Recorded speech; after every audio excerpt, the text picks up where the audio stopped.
তো বলছে শোনো, আদম আলাইহিস সালাম ঘুম থেকে উঠে দেখছেন পাশে একজন সুন্দরী মহিলা, তো হাত বাড়ালছেন। তখন ফেরেশতা বলছেন থামেন। তো আদম আলাইহিস সালাম বলছেন কেন? বলে মোহর দিতে হবে। মোহর কি?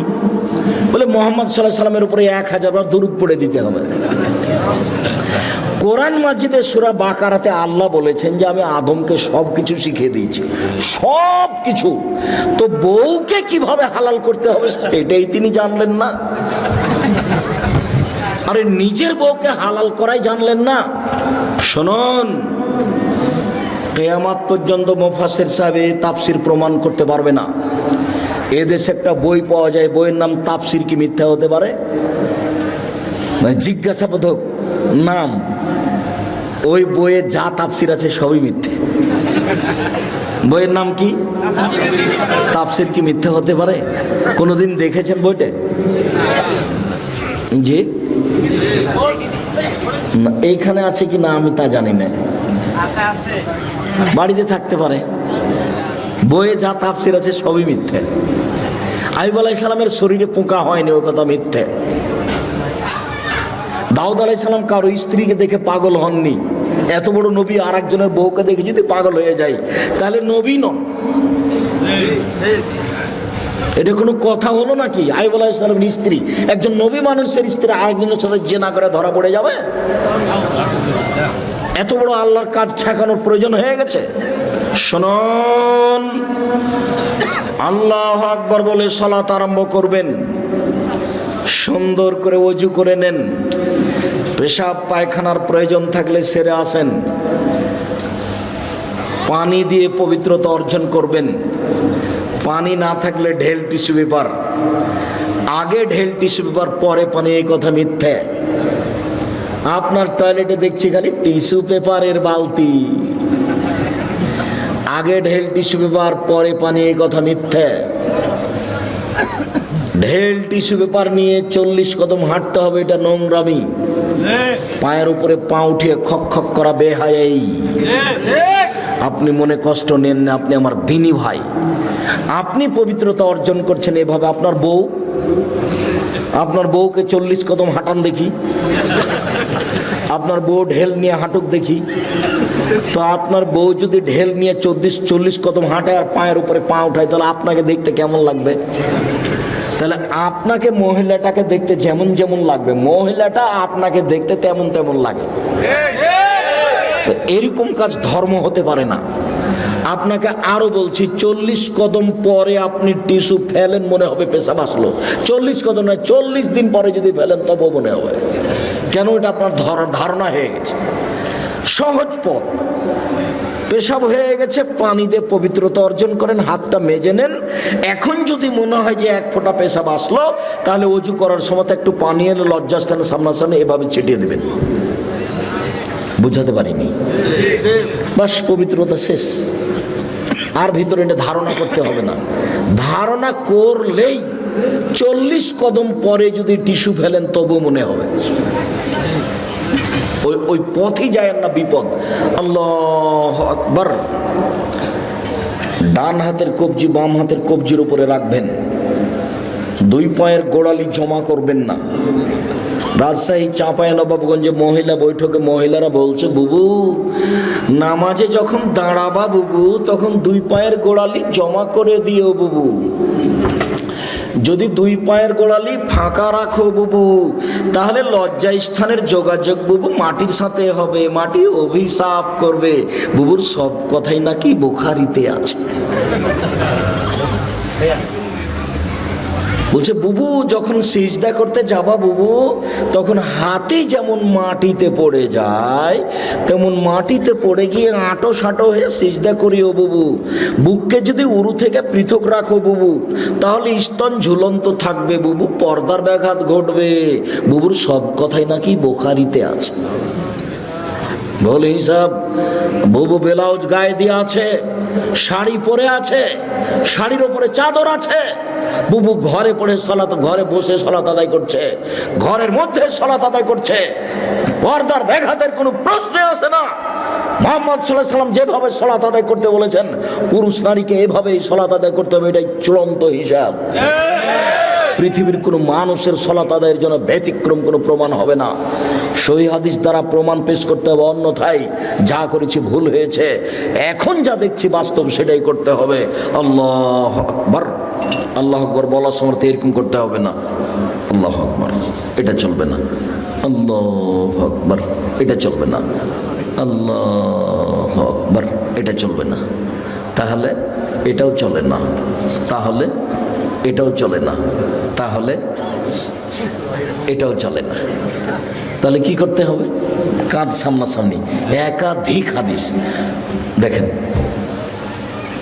কাঁধ সামনাসামনি, আল্লাহু আকবার, কানের লতি সামনাসামনি, একটু উপরে, আল্লাহু আকবার, সামনাসামনি। হাদিসের শব্দ সামনাসামনি আপনাকে আমি কি দিয়ে বুঝাই? কেন আপনি আঙ্গুলটা এখানে নিয়ে আসলেন? কেন আপনি এরকম করতে গেলেন? কেন আপনি এরকম করলেন কেন? আল্লাহু আকবার। ডান হাতের কবজি বাম হাতের কবজির উপরে রাখেন, সহিহ হাদিস। বাহুর উপরে বাহু রাখেন, সহিহ হাদিস। বাহুর উপরে বাহু রেখে যদি ছেড়ে দেন তাহলে বুক থেকে একটু নিচে যাবে, পেটের উপরে থাকবে। আর কবজির উপরে কবজি রেখে বুকের উপরে রাখেন, 5টা সহিহ হাদিস। কবজির উপরে কবজি রেখে একেবারে ছেড়ে দেন নাভির নিচে, 3টে জাল ও জয়ীফ হাদিস। আপনাকে আমি মানার জন্য বাধ্য করিনি, তবে কেউ যদি বলে যে নিচেও বাঁধা যাবে তো তাকে বলবেন যে জীবনে কোনোদিন উপরে কি বেঁধে দেখেছেন? কথা বুঝাতে পারেননি, বলেই দেখেন আপনি। আমি কোনোদিন মাযহাব নিয়ে আলোচনা করিনি। আমাকে যদি কেউ জিজ্ঞাসা করেছে মাযহাব মানা যাবে কি, তখন আমি বলেছি বিচারের মাঠে আল্লাহ যদি ইমাম আবু হানিফা রাহিমাহুল্লাহকে বলেন যে তুমি কি কাউকে বলেছিলে যে আমাকে মেনে চলো, তাহলে ইমাম আবু হানিফা যদি বলেন না না না না আমি কাউকে মানতে বলিনি, তাহলে আপনার কি হবে? আমি উত্তরে এইটা বলেছি। আমি মানা যাবে না যাবে এই কথা বলিনি। ওনাকে যদি আল্লাহ জিজ্ঞাসা করেন তো উনি কি বলবেন সেটা। আর আপনাকে আমি বলেছি যে 4টা মাযহাব মানতে হবে, এটা আপনি বলছেন, আর চিরদিনই একটা মানলেন, তো আর একটা আপনার এত বড় শত্রু হলো কেন? আর একটা মেনে দেখলেন না একদিন? তাহলে বোঝা যাচ্ছে যে সংকীর্ণতা ভিতরে বিরাজ করে, যার কারণে আমি দল করতে নিষেধ করি। কোনো দল কোনো সংগঠন কোনো কিছু করবেন না। এনারা যারা মঞ্চে বসে আছেন তারা যদি কেউ আওয়ামী লীগ হয় তাহলে বিএনপিকে দেখতে পারেন না, যারা বিএনপি তারা আওয়ামী লীগকে দেখতে পারেন না। এটা হলো দলের প্রতিক্রিয়া। আমি বলেছি যে 2 বোন একসাথে জন্ম নিয়েছে, যমজ, খুবই সুন্দরী, খুবই ভদ্র, নম্র, দেখতেও সুন্দরী, ভালো পড়াশোনা করেছে। তো একজনের বিবাহ হয়েছে আওয়ামী লীগ লোকের সাথে, একজনের বিবাহ হয়েছে বিএনপির লোকের সাথে। তারা এখন কথা বলে না। এটা কি হলো? এটা হলো প্রতিক্রিয়া, এটা হলো প্রতিক্রিয়া, এটা হলো সংকীর্ণতা। যেহেনটা খালি রাখেন শুধুমাত্র আল্লাহ এবং আল্লাহ রাসূলের কথা মানব, তখন সব সহজ। আমি আমার জীবনে কোনোদিন বলিনি যে আপনি আমি যেটা বলছি সেটা মানেন। আমি বলেছি আমি যেটা বলছি সেটা সত্য। তবে মানুষ এসে যদি আমার কোনো জায়গাতে ভুল দেখা যায় তাহলে আমি ছেড়ে দিতে বাধ্য থাকবো, আমি তো আর ফেরেশতা নই। আল্লাহু আকবার। হাত বেঁধে সানা, সুবহানাকা আল্লাহুম্মা ওয়া বিহামদিকা ওয়া তাবারাকা ইসমুকা ওয়া তাআলা জাদ্দুকা লা ইলাহা গায়রুক বলতে পারেন।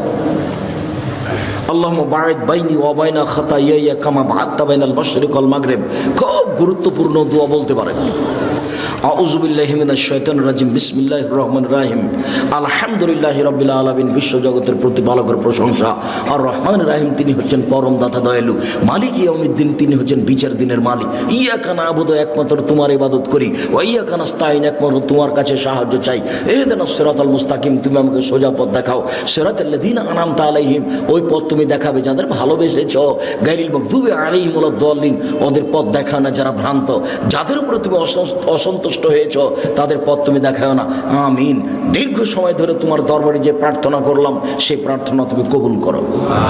মনে রাখবেন সম্মানিত দিনী ভাই বোন, দুয়ার জগতে সবচেয়ে ব্যতিক্রম দোয়া হলো সূরা ফাতিহা। আমার বুঝে, আমি যেটুকু ভাঙাচোরা কোরআন হাদিস বুঝি, তাতে সূরা ফাতিহার চেয়ে পৃথিবীতে দামি কোনো দোয়া নেই। আর একটা মনে রাখবেন, খুব প্রশংসা প্রিয়, খালি আলহামদুলিল্লাহ বললেই খুশি, আলহামদুলিল্লাহ। ওই জন্য আল্লাহ রাসূল বলছেন আফজালু দুআয়ে আলহামদুলিল্লাহ, সবচেয়ে উত্তম দোয়া কি? আলহামদুলিল্লাহ। আলহামদুলিল্লাহ বলার পরে বলছে আকাশ জমিন ভর্তি নেকি দিয়ে দিলাম। যাও, কত নেকি দিয়ে না আলহামদুলিল্লাহ। এই জন্য তাসবিতে দিয়ে দেওয়া হয়েছে আলহামদুলিল্লাহ, আলহামদুলিল্লাহ, আলহামদুলিল্লাহ, মানে খুবই খুশি, খুব প্রশংসা প্রিয়। আপনি খালি আলহামদুলিল্লাহ বলেন, খুব খুশি। সুবহানাল্লাহি ওয়া বিহামদিহি বলেন, খুব খুশি। সুবহান রাব্বিল আযীম বলেন, একবারে খুশিতে আটখান। সুবহান রাব্বিল আলা বলেন, খুব খুশি, মানে আপনি তার খুব পবিত্রতা বর্ণনা করেছেন। প্রশংসা করে কিছু চাইলে দিয়ে দিবেন, নাও কি দিবেন, নাও, আমি খুশি হয়ে গেছি। প্রশংসা করে শুরু করেছেন, এক সমস্ত প্রশংসা তোমার, আর রহমান রাহিম পরম দাতা দয়ালু তুমি, মালিক ইয়াউমিদ্দিন বিচার দিনের মালিক তুমি, ইয়াকা নাবুদু একমাত্র তোমারই ইবাদত করি, ওয়া ইয়াকা নাস্তাইন একমাত্র তোমার নিকটে সাহায্য চাই, ইহদিনাস সিরাতাল মুস্তাকিম তুমি আমাকে সোজা পথ দেখাও। ওরা বলে আমাকে এই পথের, ওরা আমাকে এই পথে ডাকে, ওরা আমাকে এই পথে ডাকে, আমি কোন পথে যাই? তুমি আমার একটা কথা শোনো, তুমি আমাকে সোজা পথ দেখাও। যার কারণে এই সূরাটার শেষে আমিন আছে, বিসমিল্লাহ বলে আরেকটা সূরা, আল্লাহু আকবার বলে হাত ছেড়ে দিয়ে রুকুতে যাবেন। হাত দুটি রডের মতো সোজা থাকবে, আঙ্গুলগুলি খোলা খোলা থাকবে, মাথা উঁচুও থাকবে না, মাথা নিচুও থাকবে না, পিঠটা এরকম উঁচু থাকবে না, সোজা থাকবে। দোয়া পড়েন, সামি আল্লাহু লিমান হামিদা, হাত ওই পর্যন্ত উঠাবেন, দাঁড়িয়ে থাকবেন, যাবেন না সিজদায়, একবারে সোজা দাঁড়িয়ে থাকবেন। সব হাতের জোড়ের সব জোড়গুলিকে স্ব স্থানে যেতে হবে। রুকু থেকে উঠেই যদি সিজদায় চলে যান, এ ইবাদত, এ নামাজ কবুল হবে না। দাঁড়িয়ে থেকে যান, দোয়া পড়তে থাকেন, দোয়া শেষ হয়ে গেলে সিজদায় চলেন। আমরা শেষের দিকে চলে এসেছি, সিজদায় চলেন। 7 হাড়ের উপরে সিজদা করতে হবে, নাক কপাল 1, 2 হাত 3, 2 হাঁটু 5, 2 পায়ের বৃদ্ধাঙ্গুল 7। সিজদায় হাত পা চুলকাবেন না। সিজদায় গিয়ে যদি গাও চুলকান, তাহলে এখন মাটিতে আছে 6টে। বুঝতে পারলেন না? তাহলে আদে সমন্বয় হয়েছে, সলাৎ কবুল হবে না। সিজদায় গিয়ে যদি একটা পা উঠে আর একটা পা চুলকান, তাহলে এখন মাটিতে কয়টা আছে? 6টে। অথচ সিজদার সময় মাটিতে কয়টা থাকবে? 7টা। নাক আগে না কপাল আগে এই কথা নয়, দুটাই মাটিতে লেগে থাকবে, এটা কথা। নাক কপাল 1, 2 হাত 3, 2 হাঁটু 5, 2 পায়ের বৃদ্ধাঙ্গুল 7। হাত দুটির আঙ্গুল জমা জমা করে কানের পাশে রাখবেন, কোনোইকে এভাবে উঠে রাখবেন, পেটের নিচ দিয়ে যেন ছাগলের বাচ্চা পার হতে পারে, সহিহ হাদিস। নারী পুরুষ সবারই একই হুকুম, কোনো পার্থক্য নেই। সিজদায় থেকে উঠে দোয়া পড়েন, আবার সিজদায় যান, উঠে আসেন, এ হলো 1 রেকাত, আরও 1 রেকাত, এ হলো 2 রেকাত। আত্তাহিয়াতুর বৈঠক হলে পায়ের পাতার উপরে বসবেন। আর যদি সালামের বৈঠক হয়, তাহলে বাম পাকে ডান দিকে বের করে দিবেন, নিতম্বের উপরে বসবেন, ডান পাটা খাড়ো হয়ে থাকবে, বাম হাতের আঙ্গুল জমা জমা করে হাঁটুর উপরে রাখবেন, ডান হাতের আঙ্গুলের কনিষ্ঠ আঙ্গুল এবং তার পরেরটা জমা করবেন। করেন তো দেখি। বৃদ্ধ আঙ্গুলের পরের আঙ্গুলের নখের উপরে পেটটা রাখেন, অবিরাম নড়বে আত্তাহিয়াত হয়ে গেলে সালাম পর্যন্ত। একবার উঠানোর পৃথিবীতে ভুয়া হাদিসও নেই, এটা এমনিতেই চলছে। অবিরাম নড়বে, যতবার নড়বে ততবার শয়তানকে আঘাত করা। আত্তাহিয়াত, দরুদ, দুআয়ে মাসুরা। তারপরে আমার একটা পরামর্শ, সেটা কি বলেন তো? রব্বির হামহুমা কামা রাব্বায়ানি সাগীরা। বাপ মায়ের জন্য দোয়া করা, জাযাকাল্লাহ খায়ের, মনে আছে, ভুলবেন না সহজে। রব্বির হামহুমা কামা রাব্বায়ানি সাগীরা। হে আল্লাহ, তুমি আমার প্রতিপালককে দেখো, তুমি আমার বাপ মাকে দেখো বাল্য অবস্থায় আমাকে যেভাবে দেখেছিল। এই দোয়াটা যেন না ভুলি, তার জন্য কি পরামর্শ আছে? 2 রাকাত সালাত। 2 রাকাত সালাত আদায় করে আল্লাহকে বলবেন যে একমাত্র দোয়াটা মনে রাখার জন্য আমি এই 2 রাকাত সালাত আদায় করছি, তুমি আমাকে কবুল করো। আসসালামু আলাইকুম রহমতুল্লাহ, আসসালামু আলাইকুম রহমতুল্লাহ। এরপরে যা কিছু হবে তা জিকির। সম্মানিত দিনী ভাই বোন, জিকিরের সবচেয়ে গুরুত্বপূর্ণ জিকির হলো আয়াতুল কুরসি। সালাম ফেরার পরে যদি কেউ আয়াতুল কুরসি বলে তাহলে জান্নাতে চলে গেছে। তো ঢোকেনি কেন? মরেনি এই জন্য। সম্মানিত দিনী ভাই বোন, আলোচনার শেষে এসে আপনাদের সাথে জরুরি কয়েকটি কথা। তার প্রথম কথা হচ্ছে, আমার মনে হয় এই পর্দাটা যখন আমি উঠেছিলাম তখনই খুলে ফেলতে হতো। পর্দার বাহিরে যারা আছে তারা বুঝতে পারে না যে আমাদের কথার কারণে তাদের অসুবিধা হচ্ছে নাকি, যার কারণে তারা নিয়মিত কথা বলার চেষ্টা করলো, যেটা আমরা পছন্দ করিনি। যা হোক, অনেক দূর থেকে আসার পরেও তারা আমাদের কথাকে মূল্যায়ন করার অনেকে প্রয়োজন মনে করলো না। এটা তাদের অযোগ্যতা, এটা তাদের বিদ্যা বুদ্ধি না থাকার প্রমাণ। কেননা আমরা খুব জোরালোভাবে পেশ করেছি, আমরা জাতির সামনে একটা বাক্য অগ্রহণীয় বলি না। কাজেই কেউ বুদ্ধিমান তারপরে আমাদের কথা শুনবে না, উপেক্ষা করে গল্প করবে, এমনটা হতে পারে না। কেউ কোনোদিন এরকম জায়গাতে টিকতে পারেনি, আজও টিকার কোনো পথ নেই। দ্বিতীয় জরুরি কথা আপনাদের সাথে এই, জামিয়া সালাফিয়া ডাঙ্গিপাড়া পবা রাজশাহী, জামিয়া সালাফিয়া রূপগঞ্জ নারায়ণগঞ্জ ঢাকা, জামিয়া সালাফিয়া 6 মাইল বাবুগঞ্জ বরিশাল, জামিয়া সালাফিয়া তেঘরা বিরল দিনাজপুর, জামিয়া সালাফিয়া সিলেট, জানি না চট্টগ্রামে কখন হবে, তবে নোয়াখালীতে পরিকল্পনা চলছে। লক্ষ্মীপুরের লোকেরা অনেকে দাবি রেখেছে, এখন আমি চূড়ান্ত হিসাব পেশ করিনি, অপেক্ষায় আছি।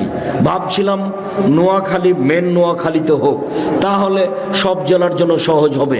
শেষ পর্যন্ত যদি নাই হয় তাহলে লক্ষ্মীপুরে হিসাব থাকতে পারে।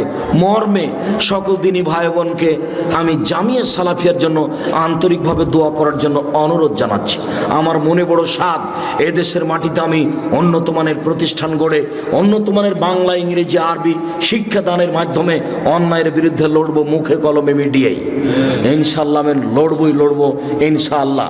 সম্মানিত দিনী ভাই বোন, মর্মে আপনাদের সামনে জামিয়া সালাফের পক্ষ থেকে মুখে যেমন বলি তেমন একটা কলম পেশ করতে চাই আপনাদের সামনে। সেটা হলো মাসিক আলিতে পত্রিকা। তাতে আছে 10 জন মুফতি, তাতে আছে 10 জন গবেষক, তাতে আছে 14 জন কর্মচারী। ব্যয়বহুল খরচের পত্রিকা, মাসিক আলিতে পত্রিকা, 50টা প্রশ্নের উত্তর থাকে। সব দিনই ভাই বোনকে আজকে শুধু নয়, নিয়মিত একটা করে পত্রিকা সংগ্রহ করার জন্য অনুরোধ জানাচ্ছি। আর আবদুল্লাহর বই লেখা রিজিক, ব্যতিক্রম বই রিজিক, সম্ভবত দাম 77 টাকা। আপনার রুজিতে বরকত হয় না কেন, বা রুজি বেশি হবে কি করে? হাদিস ভিত্তিক অনেক দলিল পেশ করেছে আবদুল্লাহ, বইয়ের নাম রিজিক। আবদুল্লাহর বইটা যদি থাকে মিন্নাতুল বারি, আছে কিনা আমি জানি না। বাংলার ব্যতিক্রম ব্যাখ্যা মিন্নাতুল বারি, আরবি ভাষাতে এমানের ব্যাখ্যা বের হয়েছে তা আমার জানা নাই। এই হিসাবে ব্যতিক্রম বুখারীর ব্যাখ্যা মিন্নাতুল বারি। আমি খাকসার, আমার তেমন কিছু নেই আজকে, তবু তাওজিহুল কোরআন তাফসির, ব্যতিক্রম পদ্ধতিতে তাফসির লেখা আছে তাওজিহুল কোরআন। তাওজিহুল কোরআন আর দুয়ার বই, প্রায় 40টি সহিহ হাদিস আছে হাত তুলে দোয়া করার, কিছু জয়ীফ হাদিস আছে, 16টি স্থান আছে কোথায় কোথায় হাত তুলে দোয়া করতে হবে। আপনারা বইগুলি সংগ্রহ করতে থাকেন, আর কয়েকটা জিজ্ঞাসা আমি দিই, জিজ্ঞাসাও শেষ হবে, আপনাদের আলোচনা শেষ হবে। সকল দিনই ভাই বোনকে বইগুলি সংগ্রহ করার অনুরোধ জানিয়ে, প্রশ্নের উত্তরগুলি সাধারণভাবে শোনার অনুরোধ জানিয়ে আপাতত শেষের দিকে আসছি। ঋণের বিষয়ে রাসূল সাল্লাল্লাহু আলাইহি ওয়াসাল্লাম কি বলেছেন? রাসূল সাল্লাল্লাহু আলাইহি ওয়াসাল্লাম বলেছেন, ঋণের পাপ পরিশোধ না করলে ক্ষমা হবে না। মানুষ যদি শহীদ হয়ে যায় তবুও ঋণের পাপ ক্ষমা হবে না।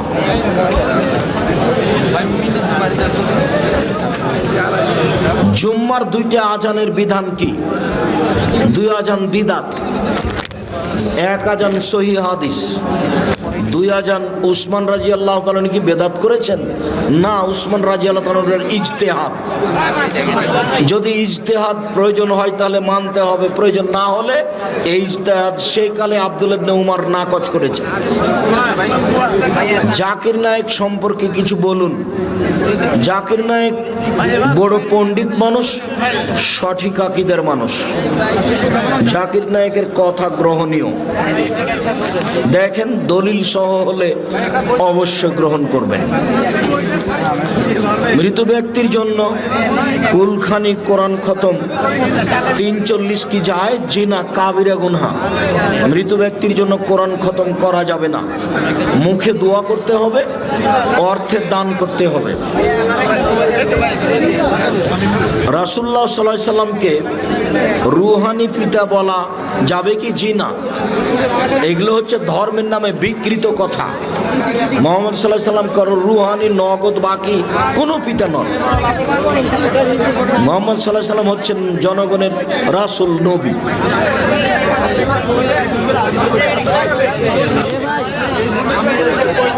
আমি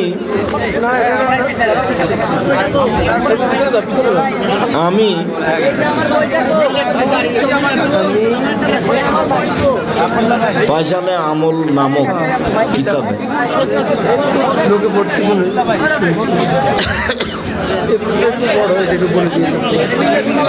প্রিয় শায়েখ, আমার প্রশ্নটা একটু ঝামেলার। আপনার নিকট অনুরোধ, একটু বিস্তারিত ভেঙে উত্তর দিবেন।